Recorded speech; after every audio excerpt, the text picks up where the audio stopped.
Hello, good evening everyone. So today the topic which I will be dealing is section 4 of Indian Evidence Act.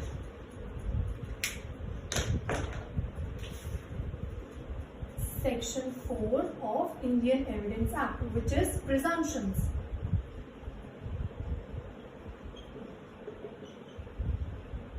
Now what is presumption? What is the need for presumption?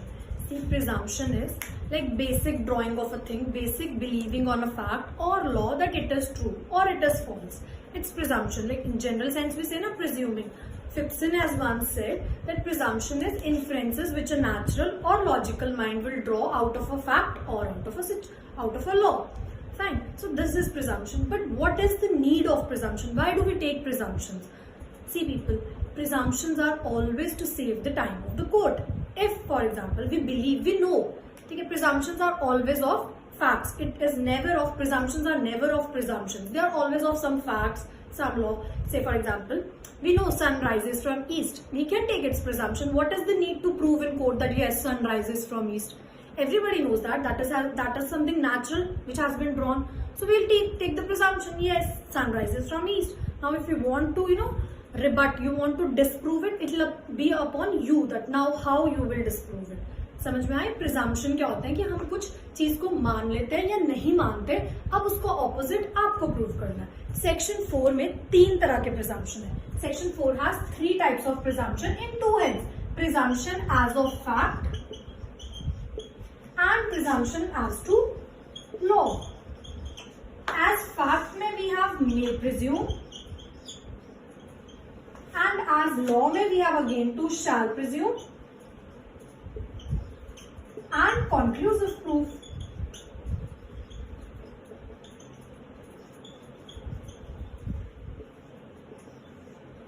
What is may presume?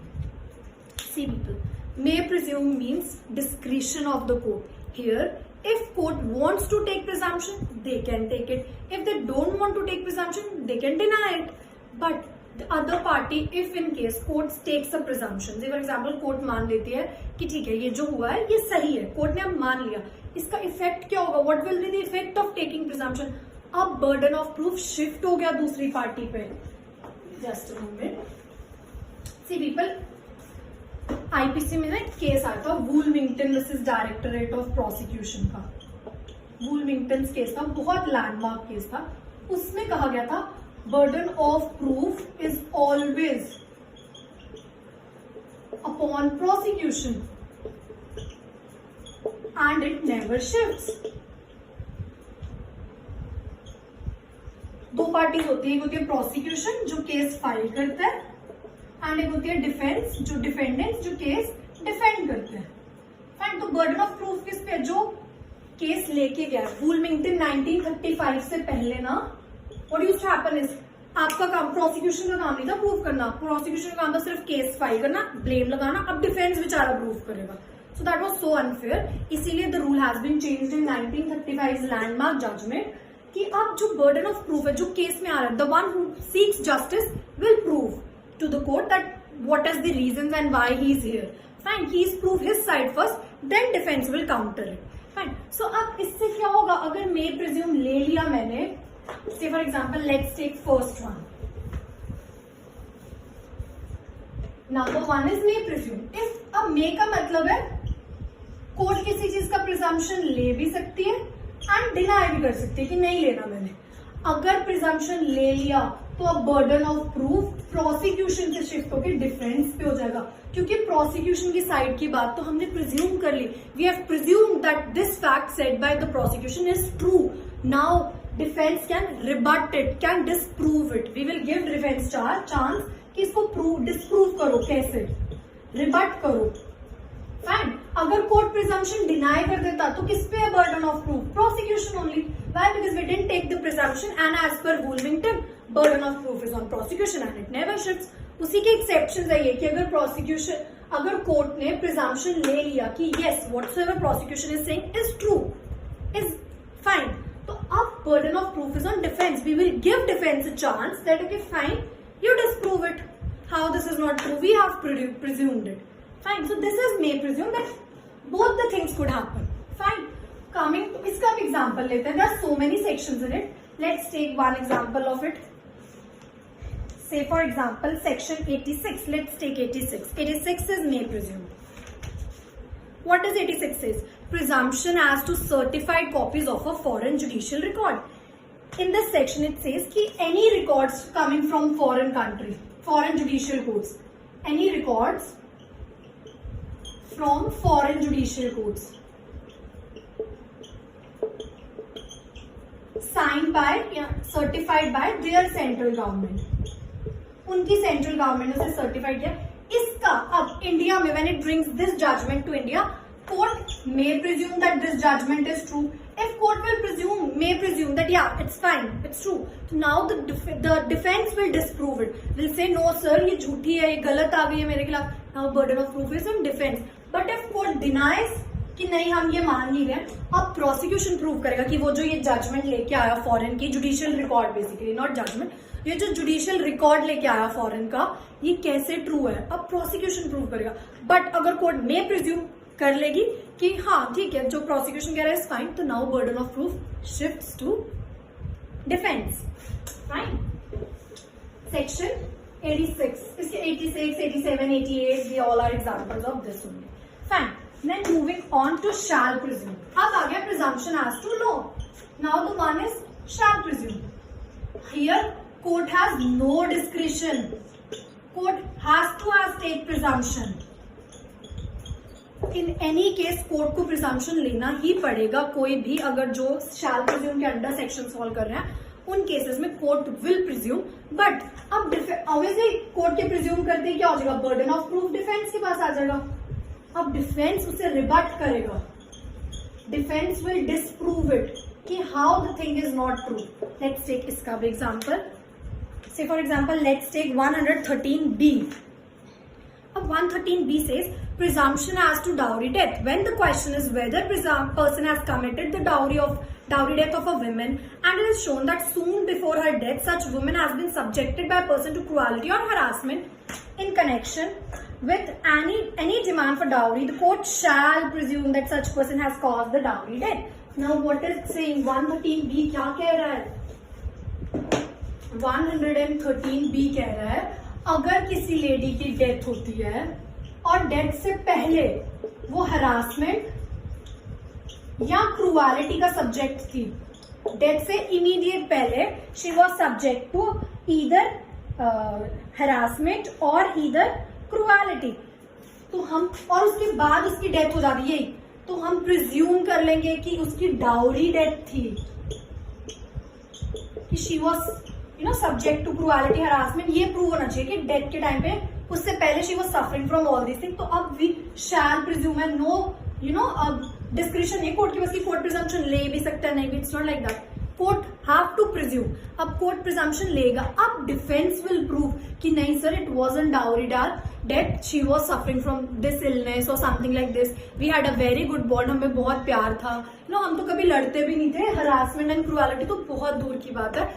She died merely because she got some heart attack or something like this. Defense proof करेगा. Prosecution ने क्या किया, आया और बताया मेरी बेटी के साथ ऐसे हो रहा था, शादी मतलब जब उसकी डेथ हुई उससे 3 दिन 4 दिन पहले से वो बहुत मार खा रही थी अपने हस्बैंड एंड उसके रिलेटिव से, and now she died. That's it. His work is done. Court will presume कि उसकी डाउरी डेथ हुई. Now defence will presume. Fine. में कोर्ट के पास चॉइस है, वो ले भी सकता है, नहीं भी, डिपेंडिंग अपॉन सिचुएशन की उसे क्या लग रहा है. बट यहाँ पे ही has to, court has to take presumption. Coming to conclusive proof.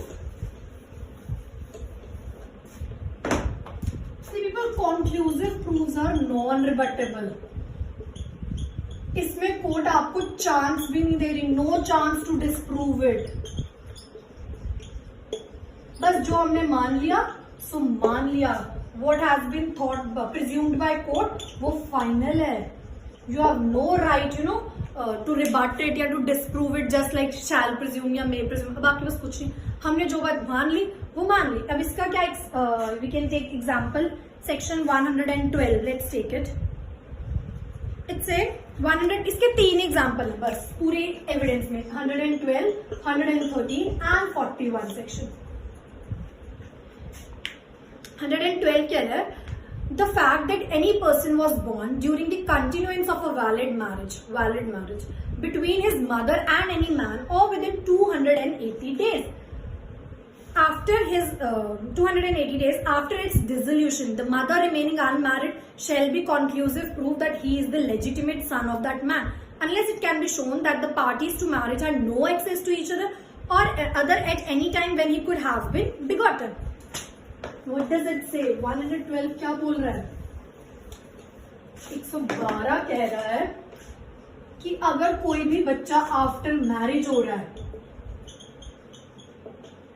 या डाइवोर्स डिसोल्यूशन के बाद, शादी के खत्म होने के बाद डाइवोर्स हो सकता है. डिसोल्यूशन मतलब उसके हस्बैंड की डेथ हो गई, कुछ भी डिसोल्यूशन है बेसिकली, मैरिज डिसॉल्व हो गई है. उसके 280 डेज के अंदर अंदर बच्चा पैदा हो रहा है, प्रोवाइडेड जिसके साथ डिसोल्यूशन हुआ वो रीमैरी ना कर ले लेडी. से फॉर एग्जाम्पल जो लेडी प्रेग्नेंट थी वो रीमैरी कर लेती है, अब नहीं, वो अनमैरिड है लेडी, एंड जो बच्चा है वो 280 डेज में प्रूफ पैदा हो गया, बॉर्न हो गया. Let me repeat in English.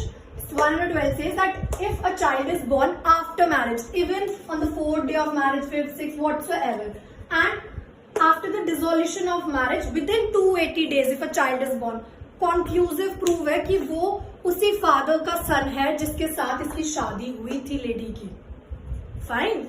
अब इस पे वो फादर रिबट और या डिसप्रूव ये सब करने के चांस नहीं है, बट एक प्रोवाइजो इसी के साथ अटैच कर दिया कि प्रोवाइडेड इस केस में, जैसे हम बोल रहे हैं ना 4th डे पैदा हो गया फिर, तो उसको हस्बैंड को प्रूव करना पड़ेगा व्हाट, कि मेरा तो कोई एक्सेस ही नहीं था अपनी वाइफ के साथ शादी से पहले, नो एक्सेस, या जब वो कंसीव किया उसने, जब वो प्रेग्नेंट हुई तब तक मेरा कोई एक्सेस नहीं था उसके साथ.